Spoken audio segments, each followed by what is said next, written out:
Alright, Motobilt Highlines Part 2. We're doing them on the silver Jeep. Guess this is a little bit of a giveaway, but he went with the new style aluminum Highlines with the 4-inch flare. Haven't got the grates in yet, but they updated that design. Looks a little better than the old design if you ask me. But we've got most of the stuff done on this. We already did Motobilts on mine. Really nothing changed Jeep to Jeep other than his being the automatic. You've got the transmission module right here. Had to be relocated. Other than that, he already had the K&N. Had to get an Optima battery because his old battery would not fit. That's what he's kind of over here working on now, getting the wiring back together. He's got the stuff for the Switch Pro, the S-Pod type thing. A little bit more wiring on this one, but hasn't been terrible. And then, like I said, the transmission module, horn, little vacuum booster thing.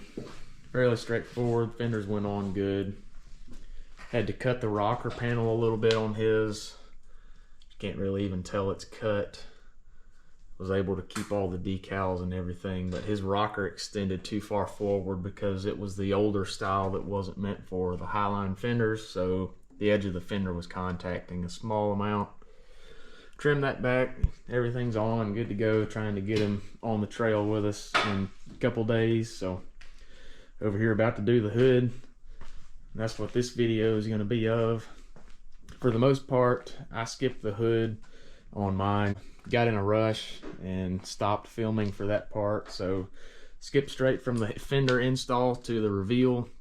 So today we're gonna look at how to actually trim the hood on a 9706 TJ for Highline fenders. As you can see, we've got the hood off the Jeep, set on some sawhorses over here. You need a lot of room to do this. It's gonna make a mess. It's nothing you want to rush, for sure. Take your time, go through it right. So as you can see, we've got it taped up on both sides. Really the initial cut you're gonna make is right along this old original body line in the hood. If you just cut right across the top of this indention here, follow it all the way forward, cut through the old hood latch location, that should get you close. It's gonna be a lot of test fitting on this, but that's the safest way to do it. You don't want to take too much off your first pass because then you're up the creek without a hood. So start off slow, take about the bottom 3 or so inches off right up into this old body line. It's pretty easy to follow. Just stick the edge of your cutoff wheel right in this lip and it should follow it.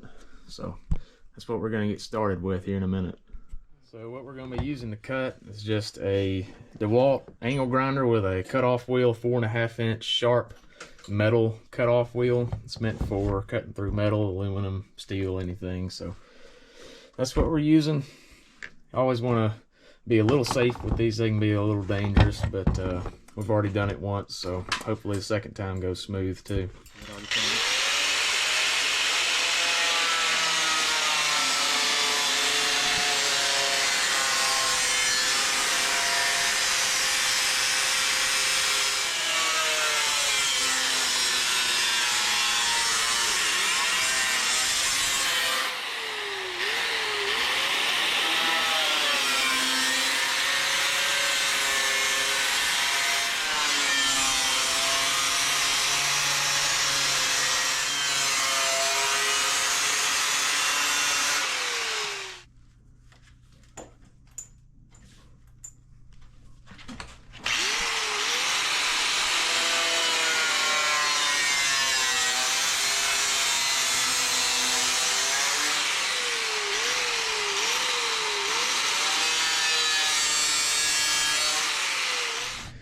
Alright, so we ended up doing exactly what we mentioned before.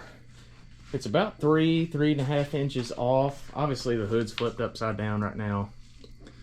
We cut just at that body line, and then what you do is you put a grinder wheel on the angle grinder, run it down through here. It takes a lot of test fitting. We've been back and forth to the Jeep now probably 5 times with it, but I think we're at a point where we're pretty happy with it. Wanted to mention that there's several kind of reinforcing ribs that run under this thing, one on the front and then one back here. In order to get the molding on we're about to put on, you got to cut a good portion of this out. So that's kind of a painstaking process, not slicing through the top of the hood with it, but this is kind of what it's going to look like underneath. It's not super pretty. We're going to get it painted up and get the molding on. Should be good to go. Get the hood back bolted on the Jeep, and then it'll just be reinstalling the hood latches.